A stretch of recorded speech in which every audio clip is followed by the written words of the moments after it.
Okay, what's up?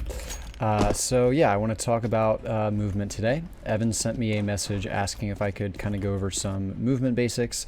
So I'm just going to sort of talk about the basics of how movement works in this game and what I did to improve. So one thing I want to talk about right off the bat is double binding your jump input or your jump key. So I personally have my jump key bound to spacebar, but I also have it bound to mouse wheel down. The reason I have this personally is that it makes it a lot easier to hit bunny hops. And also I think there are just certain jumps that just feel easier to me to hit with scroll wheel versus with spacebar. Now that's just a personal preference thing, but I would say the overwhelming majority, I mean literally like 99.9% of people who kind of get into movement in CS have double bound their jump key to spacebar as well as one of their scroll wheels, or instead of spacebar, whatever their normal jump key is if they're playing on like a kind of a different setup. But I would say you should pretty much 100% bind your jump key to your scroll wheel. I'll link a video in the description on how to do that. So I just want to sort of get that right out of the way because it's going to make a lot of things that I talk about later in this video a little bit easier for you. Okay, so I'm now going to talk about just like the absolute basics of movement in this game. If you already kind of know about counter strafing and air strafing and B hopping and things like that, you can skip this. I'll put a timestamp on screen for where you should skip to, but I'm going to talk about the basics of all of this right now. So yeah, Counter-Strike is a momentum-based movement game. So the 250 you see on your screen right now, that is my current speed. So that is the number of units per second that I'm moving, just holding W, running around the map. Obviously, if I turn kind of sharply, my momentum, my speed changes. Your momentum is tied to your direction in this game. So if you just turn on a dime, if I have all this momentum going this direction and then I turn sharply like this, you know, some of my momentum that was from this direction is still going to sort of carry me still in this direction, even though I've turned and I'm facing this way. This is the same thing with your strafe keys. So probably if you've played this game and watched any YouTube content, you've heard about counter strafing. This is basically the idea that if I just am strafing and I let go of my key, I kind of slide. And while I'm sliding, I'm still not fully accurate. So the idea is that you want to, as you're strafing, hit your movement key from the opposite direction, and that makes you accurate more quickly than just letting go of the key. So another quirk of movement in CS is something called air strafing. So when you're running on the ground, 250 units per second is the top speed that you can hit.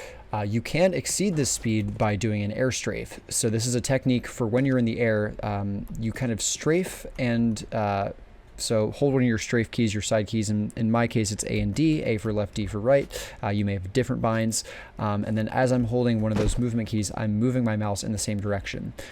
So you'll see here, if I just kind of run and jump here holding W, I'm only ever going to hit 250 units per second. If I do the same thing, but then in the air, I jump and I hold A and I turn my mouse to the left, you can see my movement there got up to about 280. This is just a weird quirk of Source games. I don't know why it's like this, but basically you can gain momentum in the air by strafing. And if you chain these together, you can jump like straight, make a straight jump, but kind of zigzag with these air strafes, and you can actually get farther than if you just run and jump and hold W. So the other thing to note is when you're doing these air strafes, you can't be holding W. So what I'm doing here with my inputs is when I jump, I'm holding W while I run, and then when I jump and I hit my jump key, I'm instantly letting go of W, and I'm switching to holding A or D, whatever my strafe key. In this case, it's A. So you can see that here. Basically, as soon as I get in the air, I'm letting go of W and I'm holding A. So two other important quirks of movement in this game that I want to talk about are going to be crouch jumping and bunny hopping. So crouch jumping is a pretty simple idea to understand. Basically, if I just hold space and jump, I don't get quite as much height as I do if I jump and I hit crouch in the air. Basically, the idea here is that when I'm crouching, I'm pulling my legs up in the air, so I just get a few extra units of height on my jump. So if I just jump and hold W here, I can't get on top of triple, but if I jump, crouch, and hold W, then I do get up. So that's very, very useful, and that's something that you should be doing a lot of the times whenever you're trying to jump up onto an object that's pretty tall, just because you'll pull your feet up and you'll get onto the object a little bit easier. So this crouching idea actually goes both ways. If you crouch and jump off of an object or walk off an object and then let go in midair, your legs will kind of shoot out from under you. And this can be really useful to actually avoid making noise falling off certain objects. So this box and connector, if I just walk off this, I make a step, but if I hold crouch and then as I kind of fall in the air, let go of crouch, so like this, I actually don't make noise. So that's also a really useful thing to know about crouching. Yeah, it can come in handy in a lot of situations. And then bunny hopping, I want to touch on real quick, just because you will hear it talked about a lot when you talk about CS movement. It's basically the idea that if you jump and you do an air strafe, and then you jump the second you hit the ground, you maintain your momentum more than you do if you just kind of jump and just sort of run and land again. Part of this is that if you are going more than 250 units per second and you touch the ground in CS, the game will kind of rubber band you back down to 250 units per second. But if you can perfectly time your jump input, you can actually kind of jump off the ground and maintain your momentum above 250 units. Now, this is a lot harder to do in CS2. I think it has something to do with subtick. It's just not really as practical as it used to be in CSGO, but it is still definitely something that's possible. So the idea would be something like this. See if I can actually hit one. Okay, there we go. I actually hit one there. So if you kind of saw, it said about like 270 when I hit the ground, but then I kept going and I stayed up about 280. Again, bunny hops are really inconsistent in CS2 and not nearly as easy to hit, but it is definitely something to be aware of, and it can come in handy in certain positions. Okay, so that was just sort of a basic overview of CS movement. Now that we've kind of covered that, I want to talk about some custom maps and just some training drills you can do to get better at movement. So the first map I want to talk about is this map that we're on right now. This is called CS Movement Hub. I'll link all these maps and servers and everything in the description of this video. But this is a map where you can actually pick, I'll go back to this hub here. You can pick from any of these maps to actually go on and practice movement. There's this free roam and also this time trial that are both very useful. So the free roam is great if you want to practice specific jumps. So you can set checkpoints. If I hit 4 and then I run around here, hit 5, teleports me back here. So for example, if I just wanted to practice the window jump a bunch, I could set a checkpoint here. And yeah, I can just practice this over and over again. Yeah, so that's very, very useful. If we go back to the hub, this time trial mode is also pretty fun. It's just a good way to practice like all the different skill jumps on a map, and it can also be a good way to just sort of get yourself a little bit more efficient and comfortable making jumps. Just sort of like running these over and over again and trying to get a faster and faster time every time. Can be pretty useful. So yeah, I would say definitely check out this map. So you may already be familiar with this map in terms of like aim practice and things like that. This is a great map to come on and just sort of practice killing bots, and there's lots of good kind of settings on here that you can practice with. But this also has this KZ challenge. So if you come here, hit KZ, puts you on this little movement course. And personally, what I did when I was practicing my movement is I would just run this course over and over again. So with sort of some of the movement basics I talked about already, I'll kind of run through this course and just sort of talk about what I'm doing. We'll talk about ladders and some more advanced stuff as we go on. But yeah. So these are just pretty basic strafe jumps. I'm crouching on the end of some of these just to get a little extra distance. But yeah, these jumps here at the beginning aren't too difficult. This is going to be, oh, that was weird.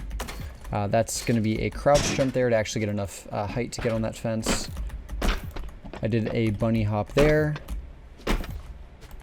And yeah, a lot of these early jumps are just pretty basic strafe jumps.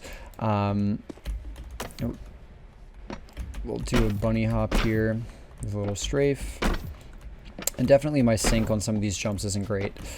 Sync just being the synchronization of your strafes with, or kind of your movement of your strafe with your hitting the keys, sort of your mouse movement synced up with the key you're hitting. So the better your sync, the more speed you're going to get from each strafe. Okay, so these are all just pretty basic strafe jumps. That brings us to this ladder. So ladders are weird in CS. For one, they're sticky, so now that I'm on this ladder, I won't fall off of it unless I move all the way to one side, or if I jump. Jumping will also make you fall off the ladder. So basically the idea with what we want to do in this ladder is we want to use it to sort of climb up, gain momentum, and then sort of jump off and land on this platform. So the way movement on ladders works is basically any key that, imagine we're on flat ground right now, we're not attached to the ladder.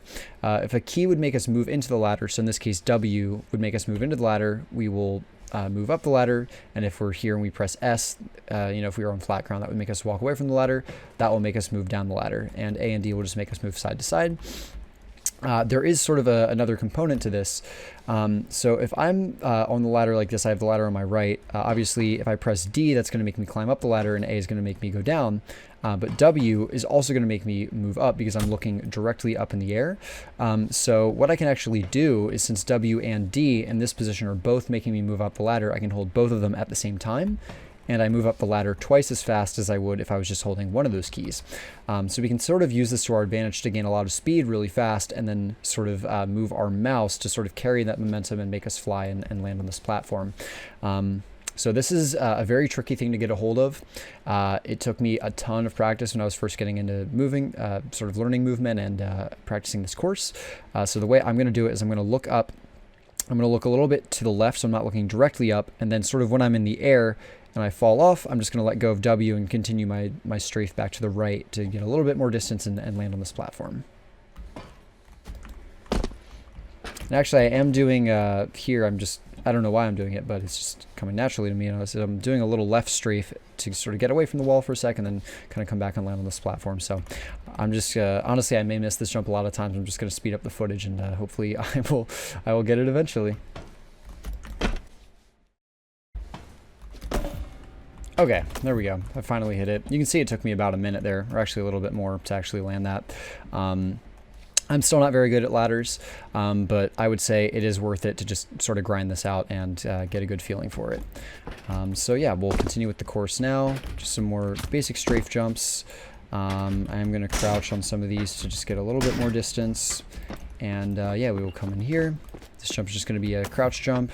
It's going to be W crouch jump, landing here. And then what I'm doing here is I'm going to kind of jump off here because I hit my head on this, and I'm just going to kind of instantly strafe to the left once I'm in the air, and also crouch. Land here. This is just a normal strafe, and also a crouch jump. Yeah, you got to crouch to make that. Strafe jump there, crouching at the end to get distance. That's another strafe and crouch. There we go. And then here we have another weird thing about CS movement. So this is a surf. Basically with these slanted surfaces, you kind of slide on them, and depending on where you look and what movement keys you hold, you can actually gain momentum off of them. So what I'm going to do here is I'm jumping. I'm trying to keep my mouse relatively parallel to this surface, and I'm holding A to keep myself moving into the surface. And then when I kind of hop off, you're going to see me sort of strafe over to this ladder. One other thing to note about surfing in CS2 is that it's kind of broken. I don't know if it's another subtick thing, but sometimes you just sort of bump on surfaces. And there aren't a lot of practical surfaces in CS maps in the competitive pool that you can surf on. This is really, I feel, just more useful just to get a feel for sort of your player momentum and just kind of get a sort of natural understanding of how your character moves. So yeah, now we've got two of these ladder jumps, so I'm going to jump from here to this ladder, and then from that ladder to that platform. And worth noting, right as I get close to this ladder, I actually am going to be holding W in the air, or just sort of right as I get on it, so that I actually grab onto the ladder. If I'm facing forward at a ladder and I'm just pressing my strafe key, so my A and D to air strafe, it's not actually going to land me on the ladder. So you do need to either press W or sort of turn and hit one of your side keys at the last second to actually grab onto the ladder. So that is something to note. And we'll do the same thing here, and we land on this platform. So I just sort of popped off and then did a small air strafe in the air. And then basically we're going to do a ladder jump here, and there's a ladder on either side of this box. So I'm sort of jumping up, and then as soon as I get up, I'm strafing really fast to the right, hitting D, and then pressing W really quick to actually grab onto the ladder that's there. So we'll do that. Yeah, there we go. And then we've just got a few more basic strafe jumps here. These ones are kind of far, so they're a little difficult. Cool, there we go. So that's the full course. It's very worth it to just run that course over and over again. Especially some of those ladder jumps are going to take you a lot of tries at first. But it is just worth it to stick with it. And personally, I would just run that like basically every day before I would get on to play like Premiere. I would just get on and I would just run that course once or twice. And I think my record for the fastest I ever got through it was like 1 minute 40 or something like that. But I would say if you're early on and you can even get under 5 minutes, like that's really good. And yeah, there is kind of a steep learning curve of this stuff, but I do think this is a very beginner friendly and good course to run sort of when you're getting into it. So one other thing you can do if you want to practice KZ is play community servers. So I will actually link in the description of this video 2 different lists of servers. So I'm going to list one for CS2, which is going to just be, I think it's just called CS2 KZ. And then there's another server list that's House of Climb, and that's actually CSGO KZ servers. Basically, KZ is just this kind of movement game mode where you're sort of jumping on these platforms. There'll be ladder jumps and stuff like that. And yeah, these maps are pretty beginner friendly, especially if you're running these, the maps that are labeled as easy. There isn't really a working TP plugin yet, as far as I know, for CS2KZ, or if there is, you have to do a lot of weird like custom bind stuff that's kind of annoying. So I will say I personally prefer playing CSGO KZ, just because the B-hops are a little bit easier in CSGO, and there's just more maps. The TP plugin works a little better. But yeah, you can play either, and these are really great to just sort of get a feeling for movement. They're also nice because you can get a good feel for not only hitting like strafe jumps, but also sort of stopping your momentum so that you don't fall off when you're going for some of the more precise jumps that some of these maps will require you to make. I do not understand what was going on with the clipping there. But yeah, these are really fun. There's some pretty cool looking custom maps you can play, and yeah, I would definitely recommend trying these out and running them, and some of the maps are very, very cool. So also I would just generally say it's good to practice your counter strafes. There's a lot of different ways you can practice these. I would say like playing Free Fire maps is one really good way to sort of practice slicing up angles and peeking in really precise ways. But definitely, you know, your counter strafes are very important if you are kind of wanting to learn about movement in terms of having like good mechanics for like gameplay and gunfights. I would say definitely practice your counter strafes and play pre-fire maps, just because that's going to give you a lot of practice in peeking really precisely and accurately, and sort of controlling your movement so that you can peak angles in the most advantageous way. And yeah, the last thing I want to say is this movement stuff does have a very large, very steep learning curve to it. When I started out learning, I was horrible. I like couldn't hit any skill jumps on any of the competitive maps. Like I was never hitting the Mirage window jump. I would practice it and I would maybe hit it like once out of every 30 tries. And you know, the first few times I ran this course, I honestly don't think I even got past the ladder jump. I think I just got too frustrated. So yeah, this stuff is very difficult, and you will kind of have to slam your head into the wall at the start. Just because, you know, even the basics of just like letting go of W and strafing in the air and having like even halfway decent sync is just really unnatural if you're not used to it. But just stick with it. It really does pay dividends, and it will, you know, give you a big benefit in your games if you are able to get good at it. And yeah, good luck.